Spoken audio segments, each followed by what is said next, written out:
ดีครับผมไดมอนด์ ณัฐกรครับ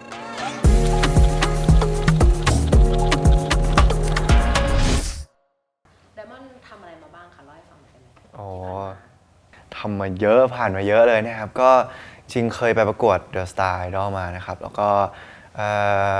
ตกรอบนะครับก็เลยมา Last Icon นะครับมีโอกาสได้มา Last Icon ก็เป็นแบบเหมือนโชคชะตาที่เขาแบบเปิดทางออกมานะฮะแล้วพอเรามาปุ๊บเราก็ได้แบบผ่าน Survival อุปสรรคมาเราจนได้เดบิวต์เป็น Last One ครับ Just come and taste me รอเธอก็มาสักที Just come and taste me ครับแล้วก็มีผลงานกับพี่ๆทั้ง4คนนะครับแล้วก็พอหมดสัญญาแล้วเนี่ยเราได้ไปออดิชั่นเรื่อง Across the Sky แล้วพี่วาวก็มีโอกาสให้เราได้ทำเพลงพระรองตลอดไปเล่นแต่บทเพราะร้องเป็นแค่ที่สองมันน่าน้อยใจ หลังจากนั้นนะครับก็มีของบอสบุรเศรษฐ์ที่เป็นโปรเจกต์ร่วมกันประกาศตามหาคนหายไม่รู้ไปไหนขโมยหัวใจผมไปและตอนนี้นะครับผมก็กำลังมีผลงานเดี่ยวที่เป็นแบบว่าเป็นตัวตนที่ผมอยากจะนำเสนอให้ทุกคนมากๆอันนี้ก็คือเป็นตัวผมมากๆครับชื่อเพลงว่าทีดีทาดาครับผม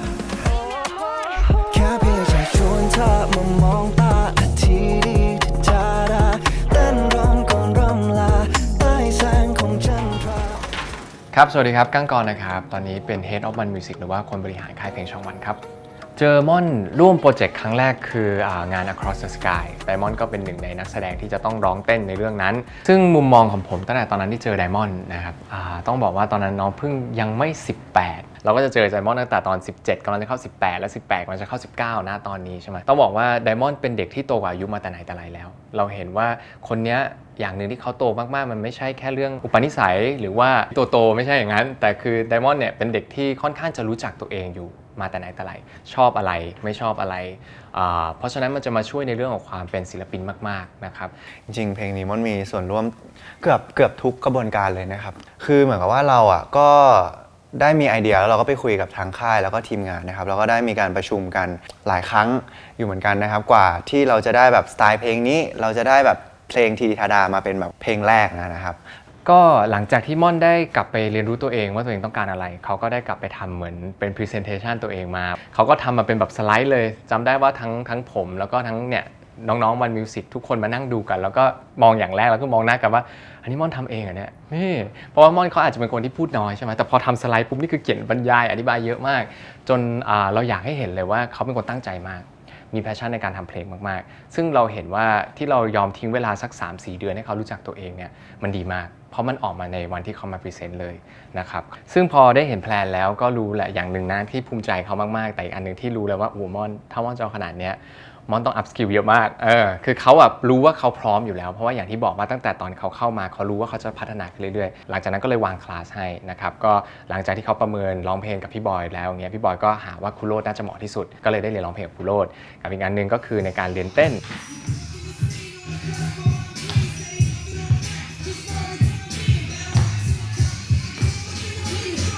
คนก็จะคิดว่าเบสิกมันง่ายแต่ว่าจริงๆแล้วครูก็บอกว่าเบสิกเนี่ยมันคือเบสของการเต้นแล้วซึ่งถ้าเบสมันไม่แข็งแรงอ่ะมันก็จะเต้นไม่สวยไงเราก็จะเต้นแบบไม่เข้าใจอะไรเงี้ยผมเลยต้องเรียนเบสิกนะฮะในการเรียนเต้นเนี่ยเราใช้พี่มาร์คนะครับชื่อพี่มาร์คจาก Urban Studio คือพี่มาร์คเนี่ยเป็นคนที่อยู่เบื้องหลังการเทรนเยอะมากเขาอาจจะไม่ได้มีผลงานออกมาโคโรกราฟเยอะแต่ว่าในเบื้องหลังการเทรนเนี่ยเขาแน่นมากๆเพราะว่าเขาเต้นตั้งแต่เด็กนะแล้วเขาก็เป็นคนที่ไปแข่งแบบฮิปฮอปต่างประเทศอะไรต่างๆโอ้ยพี่มาร์คนี่เขาแบบแชมป์ระดับไหนแล้วนะไม่มีหรอมีระดับโลกไม่มีระดับโลกเลยนะแค่แข่งบ้างครับแต่ถือว่าที่8เลยครับโอ้ได้ที่8ของโลกใช่ได้ที่8ยังไม่ถึงกับแชมป์แต่ว่าก็ติดท็อป8พี่มาว่าผมควรปรับอะไรไหมครับพี่มาสอนผมก็คืออยากให้เราเอนจอยกับเต้นไปเลยมันจะได้เจอตัวเองมากกว่าเดิมที่เราจะคิดภาพว่าเราควรจะเป็นยังไงมันจะออกมาแนเชอรัลกว่านี้ใช่แล้วเวลาการเต้นก็จะสวยขึ้น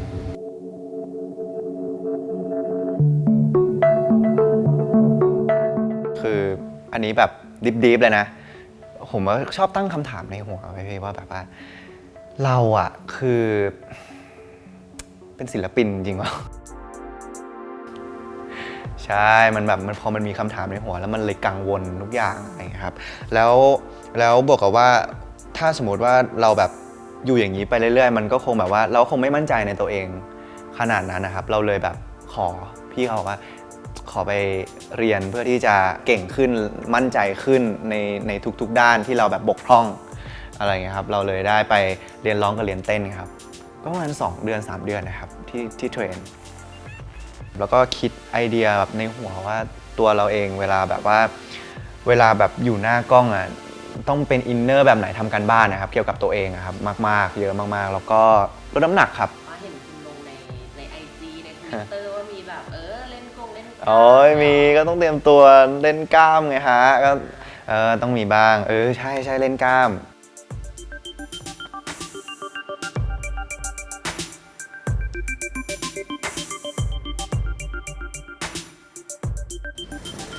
ซึ่งซิงเกิลแรกนะฮะที่เราเห็นว่าหลังจากที่ม่อนนำเสนอมาเราก็มาเลือกกันว่าเพลงไหนจะเหมาะสมในการ develop แรกนะครับซึ่งม่อนพูดขึ้นมาอย่างหนึ่งว่าอย่างแรกที่ผมอยากให้คนเห็นผมในคนใหม่เนี่ยคือความเป็นแบบ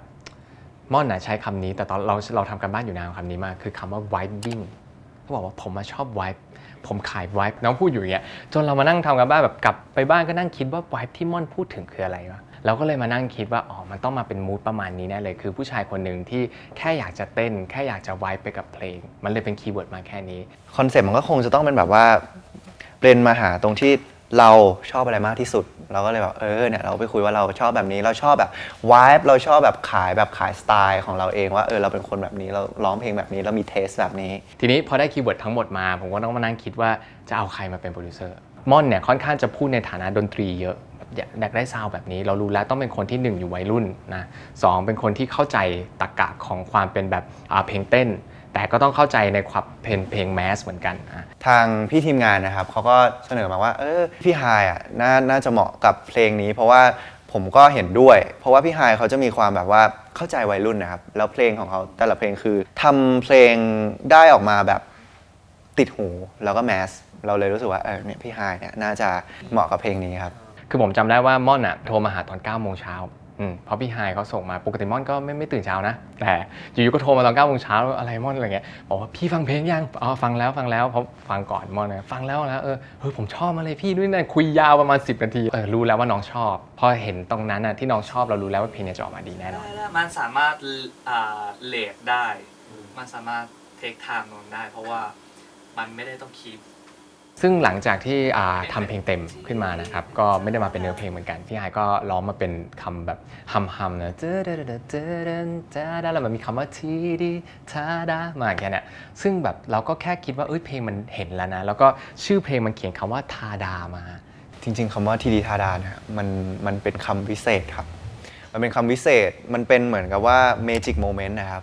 ทีดีทาดาของผมคือมันไม่ตายตัวคือสำหรับผมเองอาจจะเป็นแบบว่าเล่าเป็นบรรยากาศแล้วกันนะมันเหมือนกับว่าเราไปเจอคนหนึ่งอย่างเงี้ยครับในสถานที่หนึ่งแล้วเหมือนกับว่า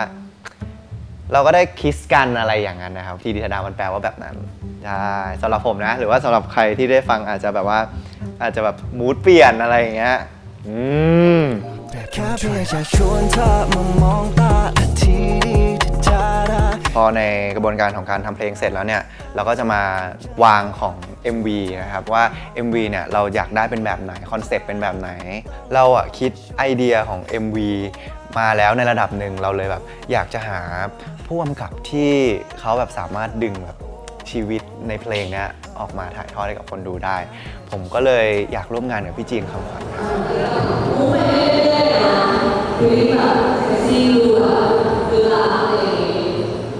เพราะว่าเราเนี่ยไปเวิร์กมางานที่เขาทำครับเรารู้สึกว่ามันตรงกับเทสเราคือผมมามองว่าเพลงนี้เป็นสีออกแนวแบบว่าน้ำทะเลหน่อยๆครับมันก็จะไม่แบบบลูจนเกินไปมันก็จะเป็นบลูม่วงๆหน่อยๆผสมกันอยู่ผมก็เลยนึกถึงตัวไซเรนด้วยความที่เพลงนี้มันคือเหมือนแบบเราจีบกันอะไรอย่างเงี้ยครับเราชอบกันพอเป็นไซเรนมันเหมือนกับว่าคือเป็นไซเรนเป็นเหมือนสิ่งมีชีวิตในเทพนิยาย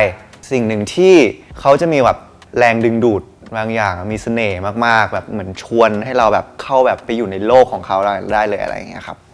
เราก็เลยรู้สึกว่าเราก็เลยเอาคำนี้ไปใช้บวกกับว่าภาพที่เราหามาเนี่ยมันตรงกันแล้วพอเราไปคุยคอนเซปต์เนี่ยคือก็จะเข้าใจกันได้ไวมาก ซึ่งพอเราทำการบ้านเรื่องนางเอก MV มันก็ไม่ใช่แค่ผมคนเดียวที่เห็นเนาะจะฝ่ายพัฒนาศิลปินเองหรือแม้กระทั่งตัวม่อนเองก็เป็นคนที่เห็นเหมือนกันว่าพี่ผมต้องเต้นกับผู้หญิงแล้วแหละอะไรเงี้ยซึ่งที่เราชอบมันไม่ใช่แค่ว่านางเอก MV คนนั้นจะมาเต้นทำให้ไดมอนด์มีเพอร์ฟอร์มไม่ใช่แต่เราเห็นว่าเขาเป็นคีย์ที่จะทำให้ตัวไดมอนด์เองก็มีความเป็นผู้ชายที่โตขึ้นนะเราก็เลยได้ขึ้นมาว่าโอเคถ้างั้นเราโอเคแล้วต้องมีนางเอกแหละพอต้องมีนางเอกแน่นอนม่อนก็เลยเป็นคนที่ไปช่วยหาลิสต์มาว่าพี่คนนี้ไหมคนนั้นไหมคนนี้ไหมเราก็ทำไปอีกลิสต์หนึ่งซึ่งมันจะมีคนหนึ่งที่ผมก็เคยเจอและน้องก็เคยเจอแล้วพอเขาพูดขึ้นมาเราก็เลยคิดว่าเป็นไปได้มันก็คือน้องเอแคร์นางเอก MV อาจจะต้องแบบว่าเต้นเก่งแล้วก็มีเสน่ห์มีคาริสมานะครับเราก็เลยแบบเห็นเขาอะไรเราก็คนเนี้ยใช่เลยใช่ครับเคยเจอกันตอนคอนเสิร์ตวันครับเคยร่วมงานกันนะครับเขาอยู่ในโชว์ของผมในคอนเสิร์ตใช่ครับผมแต่ว่าไม่เคยได้คุยกันจนมาเจอกันตอนที่เขาแบบมาเต้นให้ผมนี่แหละครับเพลงนี้แหละครับซึ่งพอม่อนที่เป็นคนที่เคยเต้นร่วมงานกับเขาเหมือนกันในคอนเสิร์ตหนึ่งเอามาให้ผมดูก็เลยคิดว่าจำได้เลยคนนี้ถ้าน้องชอบคนนี้แล้วน้องรู้สึกว่าไวท์มันถูกต้องกับเพลงเราก็เห็นภาพก็เลยกลายเป็นว่าเคาะอย่างง่ายเลยว่าถ้างั้นนางเอกวีเป็นคนนี้น้องเอแคร์เลยซึ่งไดมอนด์ก็เตรียมใจไว้แล้วว่าตัวเองจะต้องโตขึ้นนะเพราะว่าเราจะต้องมาเต้นคู่ผู้หญิงเพราะว่าเมื่อก่อนน้องก็เต้นคู่ผู้ชายเพราะมันคือ last one ใช่ไหมน้องก็มีแต่แบบรายล้อมผู้ชายเต้นคู่บอสเต้นอะไรมาตลอดเงี้ยเขาก็คิดว่าเขาต้องทำได้แหละแต่ทีนี้เราก็ต้องมานั่งคิดเหมือนกันว่าเราอยู่มาเนี่ยยังไม่เคยเห็นมอนเต้นคู่ผู้หญิงเลยนะคิดภาพไม่ออกว่าจะต้องเป็นยังไงเรารู้แล้วแหละว่าคนที่จะต้องมาโคโรกราฟได้เนี่ยเขาต้องโคโรกราฟได้ทั้งผู้ชายทั้งผู้หญิงซึ่งมันจะมีคนหนึ่งที่เราเคยร่วมงานตั้งแต่ตอนที่เขาเคยเป็นแดนเซอร์ให้เราเนี่ยนั่นก็คือพี่เคนะครับซึ่งตอนนี้พี่เคคือนอกจากจะเป็นแค่โคโรกราฟของผู้ชายแล้วสิ่งที่เขาทำและดังมากๆคือโคโรกราฟผู้หญิงจนเรามองว่าถ้าคนนี้มาเนี่ยมันน่าจะจับแมทช์ม่อนกับคนหนึ่งได้ดีมากๆซึ่งเราก็เลยขอให้พี่เคมาเป็นโคโรกราฟเฟอร์ครับผมและความโชคดีนั้นก็คือว่าพี่เคเองก็สอนเอแคร์มากับมือมันก็เลยกลายเป็นว่าเป็นอะไรที่ complete มากๆทั้งพี่เคจะมาช่วยม่อนได้ด้วยแล้วก็มาช่วยเอแคร์ให้เพลงนี้ไปด้วยกันได้ดีด้วย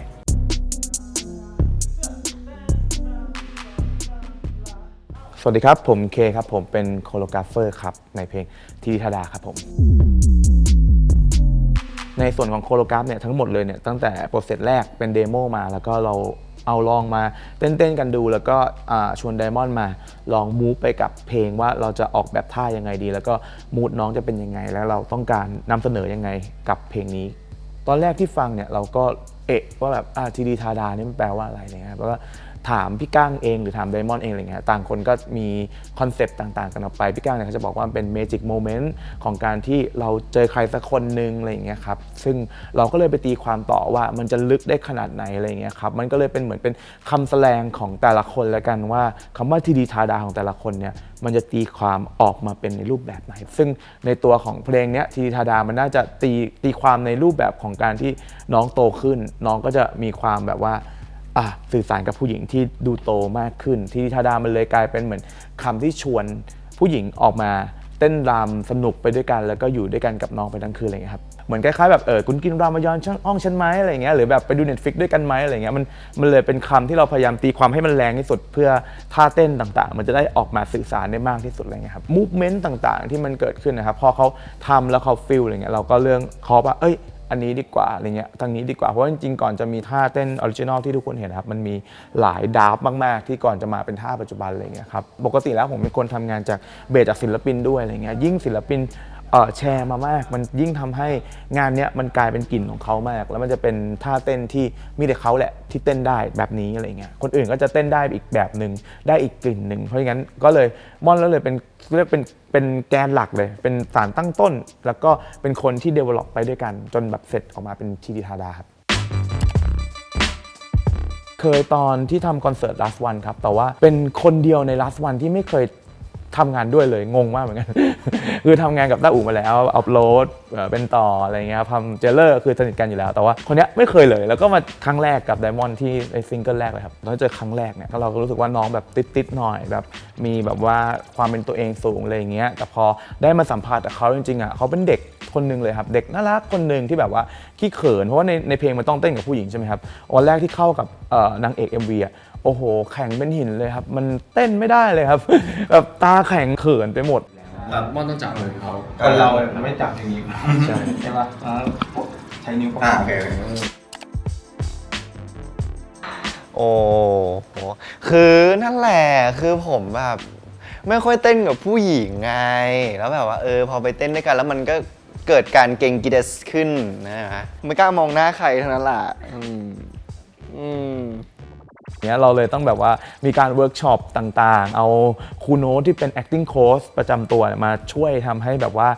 น้องเข้าใจมากขึ้นว่าน้องต้องการอะไรและกล้ามากขึ้นที่จะเล่นออกไปอะไรอย่างเงี้ยครับไดมอนด์เป็นคนละเอียดมากมันเกินผมว่ามันเกินกว่าความตั้งใจว่าเขามันละเอียดกับเม็ดต่างๆ ที่เราให้ไปแล้วเขาก็ไป develop เพิ่มคือเขาจะกลับมาพร้อมกับคำถามหรือว่าโจทย์บางอย่างที่เขาแบบพี่อันนี้มันแบบพี่อันนี้มันไม่พี่ครับผมต้องทำตรงนี้ด้วยความรู้สึกแบบไหนคือเขาจะไม่ได้รอเราว่ามานั่งรอพี่แบบใส่เลยอะไรอย่างเงี้ยหรือแบบพี่ป้อนให้ผมเลยไม่ใช่อะไรเงี้ยเพราะงั้น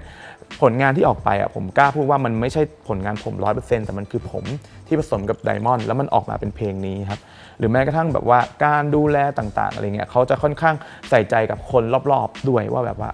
ใครเป็นยังไงเล่นเป็นยังไงเวลาต้องเต้นกับแดนเซอร์หญิงนี่ยกมือขอโทษตลอดเวลาเลยอะไรเงี้ยซึ่งกับมันน่ารักดีทั้งที่ลุคเขาดูแบบกล้าๆดูแรงๆอะไรเงี้ยแต่จริงๆเขาเป็นคนขี้กลัวมากๆเลยซึ่งมันเป็นมุมที่น่ารักดีครับผมว่ามันจะไม่มีใครสามารถถ่ายทอดคำว่าทีริธาดาได้เท่าไดมอนด์แล้วทั้งที่แม้กระทั่งตัวผมเองหรือว่าตัวคนอื่นอะไรเงี้ยที่แดนเซอร์ที่ลองมาเต้นอะไรเงี้ยน้องจะเป็นคนเข้าใจคำนี้มากที่สุดครับมันยากที่อินเนอร์การสื่อสารออกไปครับว่าเราแบบสนุกเราฟีลกับมันแค่ไหนถ้าสมมุติว่าเราอยากเป็นอาร์ติสต์เราก็ต้องแบบทำมันให้ได้ใช่